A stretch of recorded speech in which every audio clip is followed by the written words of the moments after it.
जय Jagannath dear friends. वर्तमान anganwadi worker एवं अंगनवाड़ी हेल्पर निमंते नियुक्ति प्रकाश पाई। आसतु आम चेक करनवा ऑफिशियल नोटिफिकेशन टी कौन रोची, अप्लाई करिवार शेष तारीख एवं तार सिलेक्शन प्रोसेस कौन रोची।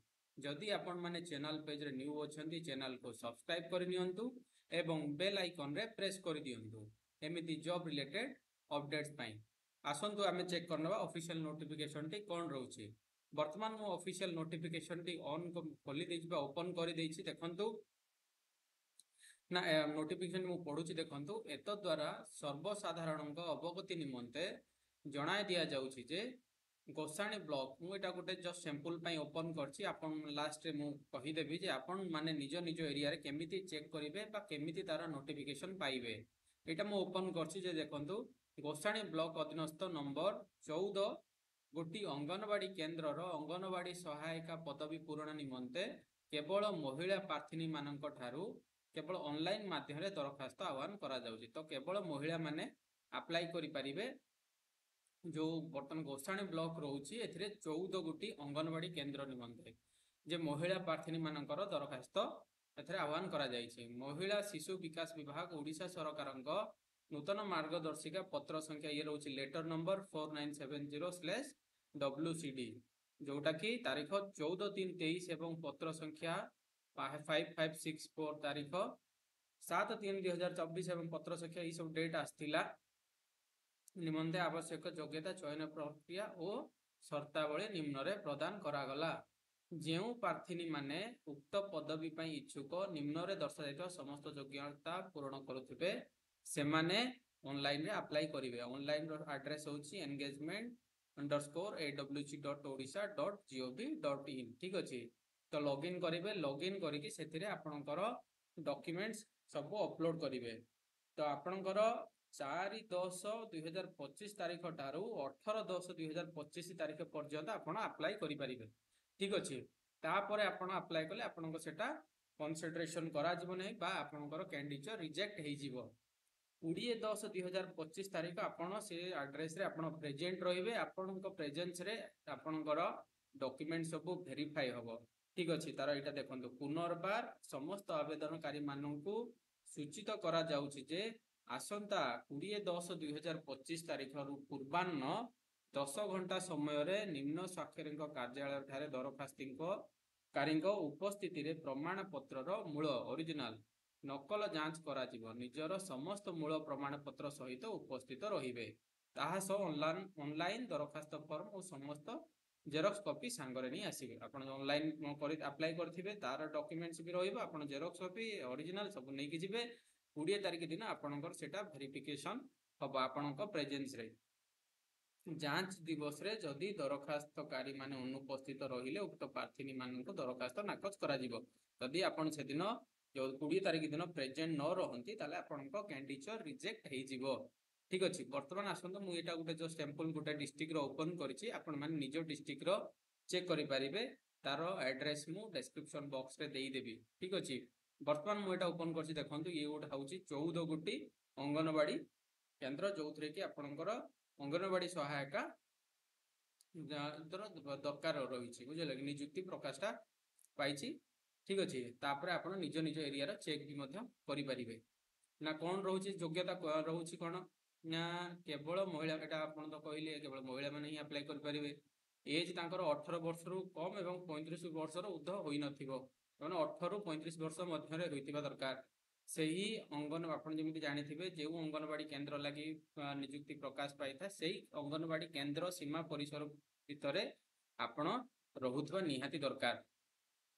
आवश्यक योग्यता थिबा अन्यान्य योग्यता मानदंड पूर्ण करुथिबा अनाथ विधवा स्वामी ठारू अलगा हो जायथिबा महिला किंबा छाड़पत्र प्राप्त किंबा परित्यक्त महिला को प्राथमिकता दिया जिवो। प्रिफरेंस फर्स्ट प्रिफरेंस रहिबो से मानकर जो माने अनाथ जो विडो रहिबे बा जो मानकर किछि माने किछि प्रॉब्लम थिबो। ठीक अछि। एई मानको प्रथमे फर्स्ट प्रिफरेंस दिया जिवो। अंगनवाड़ी सहायिका पिला माननकु रोसई करी खाइबाकू देबे एवं अंगनवाड़ी केन्द्र रे दैनंदिन कार्य करिबारे अंगनवाड़ी कर्मी को सहायता करिवे। शिक्षागत योग्यता क्वालिफिकेशन कौन रहिबो ନା ସର୍ବନିମ୍ନ ଶିକ୍ଷାଗତ ଯୋଗ୍ୟତା ଦ୍ୱାଦଶ ଶ୍ରେଣୀ ହୋଇଥିବା ଦରକାର। ତାମାନେ ଆପଣ +2 ପାସ୍ କରିଥିବା ଦରକାର।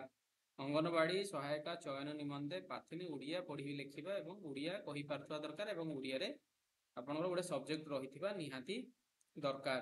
ଓଡ଼ିଆ ନିଶ୍ଚିତ ଭାବେ ଓଡ଼ିଆ ଭାଷା ସହିତ ମାଧ୍ୟମିକ ପାସ୍ କରିଥିବା କିମ୍ବା ଓଡ଼ିଆ ଭାଷାରେ ହାଇସ୍କୁଲ କିମ୍ବା ତତ୍ସମ ପରୀକ୍ଷା ଅଣଭାଷା ପ୍ରସଙ୍ଗରେ ପାସ୍ ହୋଇଥିବେ। ଓଡ଼ିଶା କିମ୍ବା କେନ୍ଦ୍ର ସରକାରଙ୍କ ଦ୍ୱାରା ସ୍ୱୀକୃତି ପ୍ରାପ୍ତ ବିଦ୍ୟାଳୟ କିମ୍ବା ଇଏ ଆପଣ ଜାଣିଲେ ଠିକ୍ ଅଛି। ତାପରେ ରିକ୍ୱାର୍ଡ ଆପଣଙ୍କର ଡକ୍ୟୁମେଣ୍ଟସ୍ କ'ଣ ରହୁଛି ନା ଆପଣ ପ୍ରାର୍ଥିନୀ ପରୋକ୍ତ ପୋର୍ଟାଲ ମାଧ୍ୟମରେ ଅନଲାଇନ୍ ଏଇଟା ଆପଣ ଅନଲାଇନ୍ ଆବେଦନ କରିବେ। ଆପଣଙ୍କର ମୂଳ ପ୍ରମାଣପତ୍ର ଗୁଡ଼ିକର ଜେରକ୍ସ କପି ଆପଣ ଅପଲୋଡ଼ କରିବେ। କ୍ୱାଲିଫିକେସନ୍ ସାର୍ଟିଫିକେଟ୍ ଅପଲୋଡ଼ କରିବେ। ଡେଟ୍ ଅଫ୍ ବର୍ଥ ଆପଣ ଅପଲୋଡ଼ କରିବେ ବା ଆପଣଙ୍କର ଦ୍ୱାଦଶ +2 ପାସ୍ କରିଥିବା ସାର୍ଟିଫିକେଟ୍ ବି ଅପଲୋଡ଼ କରିବେ। ରେସିଡେନ୍ସ ସାର୍ଟିଫିକେଟ୍ ଆପଣଙ୍କର ଲାଗିବ। 3 ନମ୍ବର ପଏଣ୍ଟରେ ଆପଣଙ୍କର ରେସିଡେନ୍ସ ସାର୍ଟିଫିକେଟ୍ ମଧ୍ୟ ଲାଗିବ। ତା ସହିତ ଜାତିଗତ କାଷ୍ଟ ସାର୍ଟିଫିକେଟ୍ ମଧ୍ୟ ଆପଣଙ୍କୁ ସେଲ୍ଫ ଆଟେଷ୍ଟେଡ୍ କରି ଆପଣ ଅପଲୋଡ଼ କରିବେ। ପାସପୋର୍ଟ ସାଇଜ୍ ଫଟୋ ଦେବେ। ସିଲେକ୍ସନ୍ ପ୍ରୋସିଜର କ'ଣ ରହିବ? ମାର୍କିଂ ବେସିସ୍ରେ ରହିବ ନା କ'ଣ ନା ଅନୁସୂଚିତ ଜାତି ଜନଜାତି ହୋଇଥିଲେ 10%, ବିଧବା ହୋଇଥିଲେ 10%, ଅନାଥ ଝିଅ ହୋଇଥିଲେ 10%, ନିରାଶ୍ରୟ ଛାଡ଼ପତ୍ର ପ୍ରାପ୍ତ ପରିତ୍ୟକ୍ତା ମହିଳା ହୋଇଥିଲେ 5%, ଯଦି ପ୍ରାର୍ଥୀ ଉଚ୍ଚ ଯୋଗ୍ୟତା ପରୀକ୍ଷାରେ ଉତ୍ତୀର୍ଣ୍ଣ ହୋଇଥିବେ 5%। ଇଏ ଆପଣଙ୍କର ରହିଲା ମାର୍କିଂ। ପ୍ରମାଣପତ୍ର ଗୁଡ଼ିକ କେଉଁ ସଂସ୍ଥାର ହୋଇଥିଲେ ଗ୍ରହଣଯୋଗ୍ୟ ନା ଆପଣଙ୍କର HSC ବୋର୍ଡରେ ହେଇଥିଲେ ଜନ୍ମ ତାରିଖ ଯାଞ୍ଚ ପାଇଁ ଇଏ ଆପଣଙ୍କର ଗ୍ରହଣ କରାଯିବ। ବିଶ୍ୱବିଦ୍ୟାଳୟରେ ଆପଣ ଗ୍ରାଜୁଏସନ୍ କରିଥିଲେ ହୋଇଥିବ। ଆପଣଙ୍କର କାଷ୍ଟ ସାର୍ଟିଫିକେଟ୍ ତହସିଲଦାରଙ୍କ ଠାରୁ ପ୍ରାପ୍ତ ହେବା ପ୍ରମାଣପତ୍ର ଯେଉଁଟାକି ଆପଣଙ୍କର କାଷ୍ଟ ସାର୍ଟିଫିକେଟ୍, ତାପରେ ରେସିଡେନ୍ସ ସାର୍ଟିଫିକେଟ୍, ତାପରେ ଆପଣଙ୍କର ବିଧବା ହୋଇଥିଲେ ଆପଣଙ୍କର ଡେଥ୍ ସାର୍ଟିଫିକେଟ୍ ହଜବେଣ୍ଡଙ୍କର, ଅନାଥ ନିରାଶ୍ରୟ ହୋଇଥିଲେ ତା ରିଲେଟେଡ୍ ଆପଣଙ୍କ ସାର୍ଟିଫିକେଟ୍, ଆପଣଙ୍କର ସ୍ୱାମୀ ପରିଚିତ ଡିଭୋର୍ସ ହୋଇଥିଲେ ଆପଣଙ୍କର କୋର୍ଟ ଅର୍ଡର। ଆବେଦନ ପତ୍ରର ଗ୍ରହଣ ତାରିଖ 4/10ରୁ ଆରମ୍ଭ ହେଉଛି, ତାର ଶେଷ ତାରିଖ ହେଉଛି 18/10/2025। ପ୍ରମାଣପତ୍ର ଯାଞ୍ଚ ହେବ 20 ତାରିଖ। ପ୍ରମାଣପତ୍ର ଯାଞ୍ଚ ପରେ କୌଣସି ପ୍ରାର୍ଥିନୀ ଉପରେ କିମ୍ବା ଶିକ୍ଷାଗତ ଯୋଗ୍ୟତା ଉପରେ କିମ୍ବା ବାସସ୍ଥାନ ବା ଜାତିଗତ ଉପରେ ଲିଖିତ ଅଭିଯୋଗ ଅନଲାଇନ୍ ମାଧ୍ୟମରେ ଦାଖଲ ସମୟସୀମା 21ରୁ 27 ଭିତରେ ଆପଣ ୟା ଭିତରେ ସବମିଟ୍ କରିବେ। ଅଭିଯୋଗ ଯଦି ଆପଣଙ୍କର କିଛି କ୍ୱେରି ଥାଏ, ତାପରେ ଅଭିଯୋଗ ହେଲା ପରେ ଲାଷ୍ଟରେ ଆପଣଙ୍କୁ डिटेल्स अपडेट କରାଯିବ। ଠିକ୍ ଅଛି। ଇଏ ଥିଲା ଅଫିସିଆଲ ନୋଟିଫିକେସନଟି। ଏହାକୁ ଆପଣ ଅନଲାଇନ୍ ଆପ୍ଲାଏ କରିବେ। ଅନଲାଇନ୍ କେମିତି ଆପ୍ଲାଏ କରିବେ ନା ଆପଣ ଏଠୁ ଆପଣ ପବ୍ଲିକ ଲଗ୍ଇନ୍କୁ ଯିବେ। ପ୍ରଥମେ ଆପଣ ଯେଉଁ ଅଙ୍ଗନବାଡ଼ିର ସାଇଟ୍କୁ ଓପନ୍ କଲା ପରେ ପବ୍ଲିକ ଲଗ୍ଇନ୍ କଲା ପରେ ଇଏ ରହୁଛି ଲଗ୍ଇନ୍ ପ୍ୟାନେଲ। ଏଇଥିରେ ଆପଣ ଲଗ୍ଇନ୍ କରିକି ଆପ୍ଲାଏ କରିବେ। ଯଦି ଆପଣ ନିଜ ଏରିଆର ନୋଟିଫିକେସନ ଦେଖିବାକୁ ଚାହୁଁଛନ୍ତି ତାହେଲେ ଏଠି view engagement AIDS for anganwadi worker ବା ଅଙ୍ଗନବାଡ଼ି ହେଲ୍ପରରେ କ୍ଲିକ୍ କରିବେ। କ୍ଲିକ୍ କଲା ପରେ ଆପଣଙ୍କୁ ଏମିତି ଗୋଟେ ୱିଣ୍ଡୋ ଓପନ୍ ହେବ। ୱିଣ୍ଡୋ ଓପନ୍ ହେଲା ପରେ ଯେମିତି ମୁଁ ଆପଣଙ୍କର ଗୋଟେ ସାମ୍ପଲ୍ ଓପନ୍ କରିଥିଲି ଗଜପତି ପାଇଁ, ଗଜପତି କ୍ଲିକ୍ କଲି। ମୋତେ ଦରକାର ଥିଲା ଅଙ୍ଗନବାଡ଼ି ହେଲ୍ପର ଜାଣିବାର ଥିଲା, ତ ଅଙ୍ଗନବାଡ଼ି ହେଲ୍ପର କ୍ଲିକ୍ କଲା ପରେ ଏଇଠି ଦେଖନ୍ତୁ ମୋତେ ଆସିଗଲା ଡିଟେଲ୍ସଟି। ଇଏ ରହୁଛି ଗଜପତି ଡିଷ୍ଟ୍ରିକ୍ଟରେ ଗୋସାଣୀ ଇଏ ରହୁଛି ଆପଣଙ୍କର ଏରିଆ, ତାପରେ କେଉଁ ଅଙ୍ଗନବାଡ଼ି ତାପରେ କେତେଟା ପୋଷ୍ଟ, ତାର ଡେଟ୍, ପ୍ଲସ୍ ଏଇଠି ଆପଣଙ୍କର ରହିଲା ତାର ନୋଟିସ୍।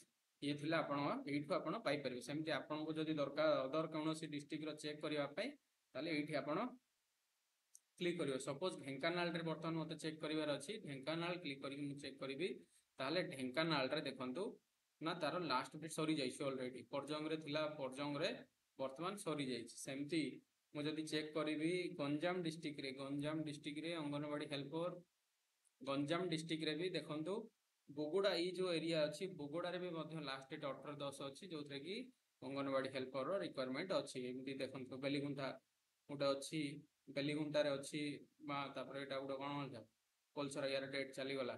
ସେମିତି ଆପଣ ଏମିତି ନିଜ ନିଜ ଏରିଆ ନିଜ ଡିଷ୍ଟ୍ରିକ୍ଟ ଦେବେ। ଏଠି ଡିଷ୍ଟ୍ରିକ୍ଟରେ ଦେଇକି ଏଠି ଫୋର୍ ଯେଉଁ ଅଛି ଅଙ୍ଗନବାଡ଼ି ହେଲ୍ପର ବା ଅଙ୍ଗନବାଡ଼ି ୱାର୍କର ଗୋଟେ ଅପସନ୍ କ୍ଲିକ୍ କରିବେ। କ୍ଲିକ୍ କରିକି ସର୍ଚ୍ଚ କରିବେ। ସର୍ଚ୍ଚ କଲେ ଆପଣଙ୍କୁ ନୋଟିଫିକେସନଟି ମିଳିଯିବ ବା ଆପଣ ଜାଣିପାରିବେ ଆକ୍ଚୁଆଲି ଆପଣଙ୍କ ଏରିଆରେ ଭ୍ୟାକେନ୍ସି ଅଛି କି ନାହିଁ।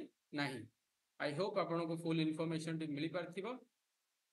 ଯଦି ଆପଣମାନେ ଚ୍ୟାନେଲକୁ ନିଅଥିବେ ଆଉ ଥରେ ମୁଁ କହି ରଖୁଛି, ଚ୍ୟାନେଲକୁ ସବସ୍କ୍ରାଇବ୍ କରିନିଅନ୍ତୁ ଏବଂ ବେଲ୍ ଆଇକନରେ ପ୍ରେସ୍ କରିଦିଅନ୍ତୁ। ଏଇ ଯେଉଁ ଡିଟେଲ୍ସର ଲିଙ୍କ୍ ମୁଁ ଡେସ୍କ୍ରିପସନ ବକ୍ସରେ ଦେଇଦେବି, ଆପଣ ସେଠୁ ମଧ୍ୟ ପାଇପାରିବେ। ଡାଇରେକ୍ଟ ପେଜକୁ ଆପଣ ଭିଜିଟ୍ କରିପାରିବେ। ଧନ୍ୟବାଦ। ଜୟ ଜଗନ୍ନାଥ।